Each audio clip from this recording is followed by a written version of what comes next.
Hello and welcome to YNWA Transfer News, your ultimate source for all Liverpool FC transfer news. Our first news is this. Liverpool news, Newcastle stars respond to Alexander Isak transfer as fresh snub comes to light. Liverpool are beginning life as a new-look squad as they attempt to defend their Premier League title following the arrival of $450 million worth of new players. The Reds invested heavily in the summer transfer window, landing Florian Wirtz, Jeremy Frimpong, Milos Kerkez, Hugo Ekitike, Giovanni Leoni, and Alexander Isak as their headline additions. Unfortunately for Arne Slot, they couldn't get a deadline day 35 million deal over the line for Mark Guéhi, but it was still a real statement of intent. The international break has given all the clubs a chance to take stock of their situation, and Liverpool are no exception. They have made a perfect start to their Premier League campaign, winning all 3 games against Bournemouth, Newcastle, and Arsenal, but there have been signs of weakness. However, with team to gel on the training pitch coming up, Slot will be confident heading into the fixtures after the current break. For now, though, the stories coming out of the club remain about their transfer exploits. Here are the latest headlines. Newcastle respond to Isak exit. The Isak saga dominated the summer transfer window, and now that he's left, the Newcastle squad are happy to focus on other things. Dan Burn spoke about his ex-teammate while away on England duty on Thursday. "I'm glad it's done," Burn told reporters. "We wanted the transfer window to shut just to get a bit of clarity on it. I have been in football long enough to understand that for a player, careers are short. For me, it is a tough situation because Alex is a mate, so you want him to be around helping the team, but I have nothing but good wishes for Alex." Anthony Elanga, who swapped Nottingham Forest for Newcastle in 55 million, saw his Sweden teammate leave before he could play alongside him at club level. He told Fotbollskanalen, "Isak is a Liverpool player right now. I have the chance to play with him. In the national team. He had a good career at Newcastle, but right now he is a Liverpool player. Good luck to him." Leoni snubbed Magpies. "We knew that Newcastle were unsuccessful with attempts to sign Ekitike before Liverpool landed him for 69 million. But now it has emerged that there was a similar situation with Giovanni Leoni. The Reds got him last month for 26 million. But only after the club rejected a bid from the Mapgs. I've always said we wanted to keep him, and he's always said he'd be happy to stay here. We even turned down an offer from Newcastle, which was more advantageous than the one Liverpool eventually made," Parma chief executive Federico Cherubini told Gazzetta di Parma. "When the Reds came forward, our plans changed, both because the offer was very attractive and because the player made it clear he was very happy to take advantage of this opportunity. On the one hand, it's disappointing to lose such a promising young player, but on the other, we're proud to have believed in him in unsuspecting times, when he'd only played a few games in Serie B." Salah succession plan. Mohamed Salah remains at the top of his game for Liverpool and signed a new contract earlier this year. But the club are already plotting how to replace him when the time comes, with Bayern Munich star Michael Olise their prime target.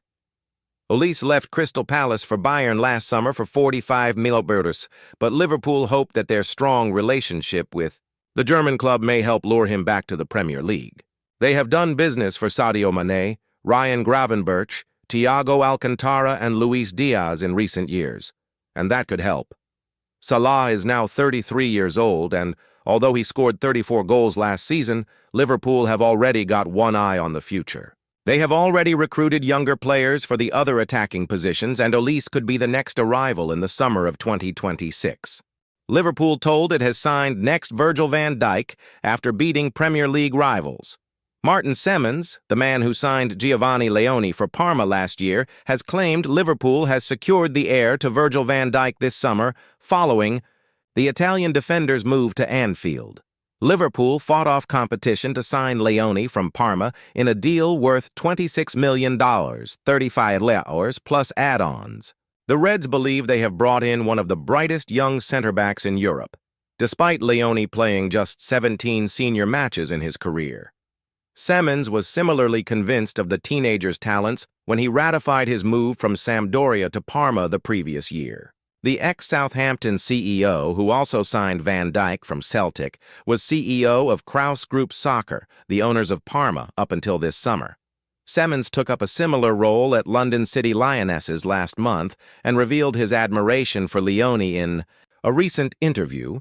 Asked on TalkSport if the new Liverpool defender is the heir to Van Dijk, he replied, "Yeah, absolutely for me. We signed him the second year I was there in the summer, and I have a deep love for the likes of Tino." Livramento for Southampton and signing these young players. Romeo Lavia. This was the same kind of deal. I think it was clearly the best young center-back in Italy, if not Europe, and again we sold him the vision to come to our club to play in Serie A. I think it was 17 when he started playing, and then when the right moment comes, you will go. The view was that they would probably stay there longer than 1 year, but Leone was such a level, and again, I think it highlights Liverpool's ability that they spotted that. There were other clubs in the Premier League that asked me about him, not as an executive for Parma because I'd left by then, and I told them what I thought, and they didn't follow through on it. 5 or 6 Premier League teams asked me, Semmens added. I told them he's as good as Virgil. Liverpool never called me, never asked for a reference because they've got such an ability to find those players. Top player. Newcastle United is known to be among the cohort of interested clubs after Parma CEO Federico Cherubini revealed a bid from the Magpies was turned down during the transfer window. We rejected a higher offer from Newcastle for Leone, he told Gazzetta de Parma. But plans have changed with Liverpool. I've always said the club wanted to keep Giovanni, and he's always said he'd be happy to stay. We even turned down an offer from Newcastle, which was more advantageous than the one Liverpool eventually made. When the Reds came forward, our plans changed, both because the offer was very attractive and because Giovanni made it clear he was very happy to take advantage of this opportunity. Liverpool set for new challenge after change of management and major exit. New season, new optimism, and a new head coach, too, for Liverpool women as they enter a new era with Gareth Taylor at the helm. Taylor, who spent 5 years in charge at Manchester City, joined last month as permanent successor to Matt Beard, who was sacked in February as a consequence of a difficult season for the Reds, who were well short of the Champions League qualification places in mid-table. Liverpool begin the Women's Super League with the small matter of the Merseyside derby against Everton at Anfield on Sunday afternoon. Kickoff 12 p.m. And while raring to get going, Taylor admits transforming the Reds into genuine competitors in the division will be a long-term project. I'm really looking forward to it. It's the start of a journey, and what a way to begin with a home game against your local rivals, he says, speaking to the YNWA. Anfield is one of those grounds that when you walk into it, you can almost feel it. It gets the hairs on the back of your neck really standing up as it's such a special place. It's a big challenge to start, but there are a lot of challenges here. We are aware that we are at the beginning of a project, and the club's really aligned within that. I'm excited about the challenge, but we know it's going to be really tough to get us to the level that we want. We understand how long that's probably going to take and where it's going to take us.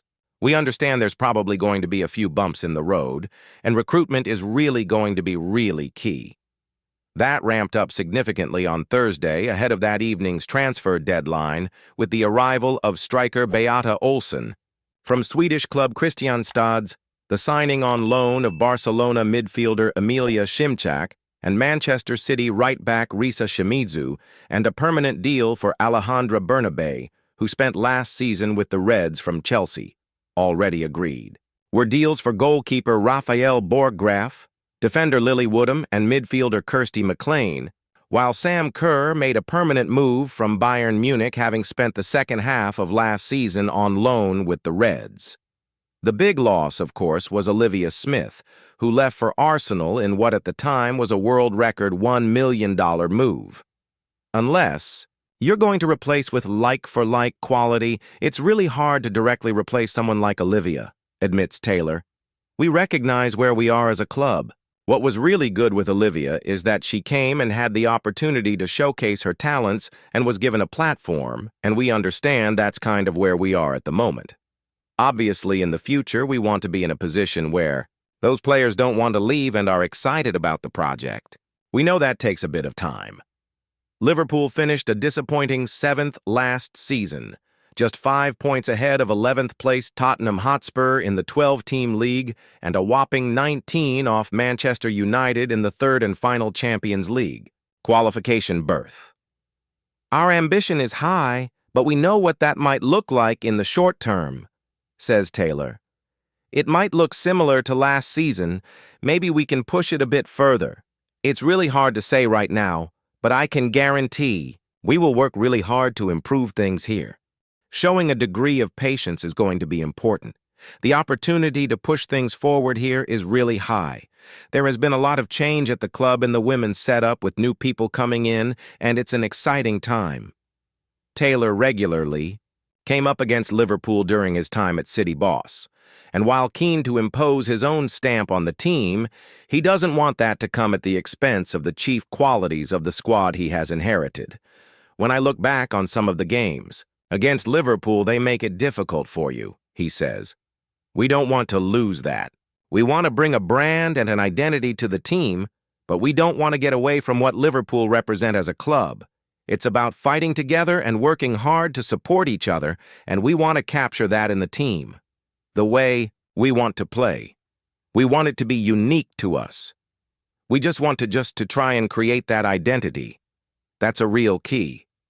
We want the supporters to recognize what we are trying to do, and if we can improve on last season, then that's a bonus. Progress can sometimes look slightly different than just table rankings. Everton deadline day deal best for all parties after ambitious move went wrong. There are few players whose experience at Everton has better encapsulated the recent years of struggle than Youssef Chermiti. Signed 2 summers ago, after successive relegation fights that went to the final week of the season, he arrived at a time when there was hope Everton could start to do more than simply fight for their lives. It was a miscalculation, with points deductions turning what should have been a campaign of relative serenity into another desperate battle against the world, and Chermiti suffered as a result. The deal that brought the Portugal Youth International to Merseyside came out of the blue. At a time when the squad was threadbare and money was tight, committing 15 million to a young forward with limited first-team exposure felt a particularly ambitious one. There was a wider context, of course. The regime at the time was keen to invest in youth and limited in purchasing power, only capable of deals on payment terms that favored the Blues. Chermiti did have big game experience too, most notably for sporting against Arsenal in the Europa League. Even then, it was tough to see where Chermiti would fit in behind Dominic Calvert-Lewin and Beto. That proved to be the case, and a tough campaign followed. He was able to amass 18 appearances, but 17 were from the bench, and few came with the time to bed himself in. It could have been different.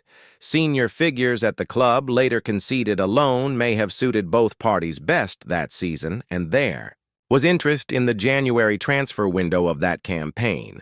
The squad was so limited, however, that Sean Dyche felt he needed to retain the forward. This was, of course, a year in which PSR troubles plunged the club into a relegation fight it would otherwise have avoided. Still, there was that afternoon at Goodison Park in the April, the third game of a landmark week in which Everton overcame Nottingham Forest, Liverpool, and then Brentford to pull clear of the bottom 3. Chermiti started the final one of those games and produced a promising display, as he often did when the chances came his way. The season was not a complete loss to him then, and the momentum gained from his first start for the club carried into the summer. At Sligo Rovers, where Everton's 2024 preseason began, he created 1 goal and scored twice to spare his side from defeat on the west coast of Ireland. He followed that 3-3 draw with a useful second half at Salford City, in which he won the free kick that James Garner scored from. With Dominic Calvert-Lewin injured and Beto inconsistent, An opportunity appeared to be emerging for a lively player, with good feet and genuine football intelligence, and then injury struck. There had been an expectation Chermiti would get another chance to impress at Coventry City a few days after Salford, but in the days between, he picked up a serious foot injury in training. Chermiti smiled in the picture he shared from his hospital bed, but beneath the surface he must have been devastated. Only more disappointment would follow. When David Moyes took charge the following January, Chermiti should have been on the brink of match fitness and ready to seize the opportunity as Armando Broja and Dominic Calvert-Lewin were struck by serious injuries that month. There was no guarantee Beto would be given the spotlight under which he ultimately shone, and even if he had, Chermiti would have been a useful presence on the bench as Moyes led the team away from trouble. Instead, he was deprived of that by another knock. A few substitute appearances late in the season again showed his promise, his snapshot helping to build pressure ahead of the stoppage time equalizer against West Ham. But that was it. This was always going to be a make-or-break summer for the 21-year-old at Everton, and after the club chose to splash 27.5 meters on another raw young striker, though one who was older and more experienced than him in Thierno Barry, his future was set to be somewhere else. That could have been on loan, with Everton then reaping the benefits of him returning after a breakout year in senior football. But when loan talks turned into a permanent move to Rangers last week, the $8 million deal was too good to turn down. On Monday night, Chermiti took to social media to state, "I want to leave a message to everyone who was part of my journey at Everton. It was a short chapter, but a very important one for me, where I grew not only as a player, but also as a person. I'm truly grateful to the fans who always supported me and believed in me, both on and off the pitch. Your passion and commitment are something I will always carry with me. I leave with good memories, lessons learned, and moments that will stay with me. Now it is time to move forward with the same dedication and hunger to keep improving. Thank you, Everton." It was a mature, heartfelt statement, and he no doubt learned a lot during his time at the club. Beneath the sentiments, there would likely have been a degree of hope. A fresh start will rejuvenate his career after 2 miserable years, in which relegation fights and injury held him back. He did not score a single goal for Everton, but he barely received a chance to break through. It is easy to write him off as a bad signing, but the truth is, circumstance prevented him from ever giving us a chance to make a judgment either way. Hopefully, his luck will improve in Scotland. Newcastle United in fresh. Liverpool transfer battle as Eddie Howe target speaks out. Newcastle United will be eager to get their Premier League campaign up and running properly, after 2 draws and 1 defeat in their opening 3 games. After the international break, Eddie Howe's side take on Wolves on September 13th, who are yet to register a single point and sit rock bottom of the table. Just 5 days later, Newcastle will kick off their European campaign in front of their dedicated support with a thrilling clash against Catalan giants Barcelona. Off the pitch, meanwhile, Newcastle's hierarchy have signed players such as Anthony, Ilanga, Yoane Wissa, Jacob Ramsey, Malik Thiaw, Aaron Ramsdale, Antonio Cordero, and Nick Woltemade. Fans will be eager to see more of the Germany international, who has arrived from Stuttgart for a club record signing. The transfer window reopens on New Year's Day, and Chronicle Live has rounded up the latest headlines from St. James's Park and beyond. Thank you for watching. Like and comment, subscribe.